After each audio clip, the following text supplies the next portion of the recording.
राज्यामध्ये भारतीय जनता पार्टी, शिवसेना एकनाथ शिंदे गट आणि राष्ट्रवादी काँग्रेस अजित पवार गट यांची महायुतीची सत्ता आल्यानंतर अनेक नेते इकडून तिकडे उड्या मारत आहेत. प्रत्येकांना सत्तेत बसायला आवडू लागले असून सोलापूर जिल्ह्यातही अनेक राजकीय घडामोडी घडल्या आहेत. भारतीय जनता पार्टीमध्ये मोठी गर्दी असल्याने एकनाथ शिंदे यांच्या शिवसेनेकडे अनेकांचा ओढा वाढल्याचे पाहायला मिळते. नुकतेच प्रहार संघटनेचे नेते माजी आमदार बच्चू कडू यांनी शिवसेनेमध्ये प्रवेश केला आणि विधान परिषदेवर आमदार झाले.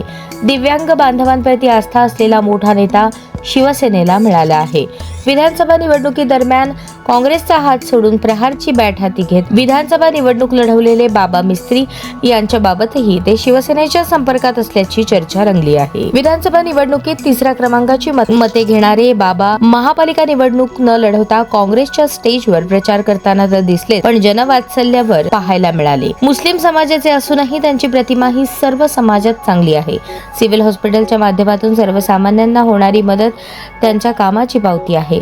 महापालिकेच्या राजकारणात अभ्यासू नेता म्हणून त्यांची ओळख आहे.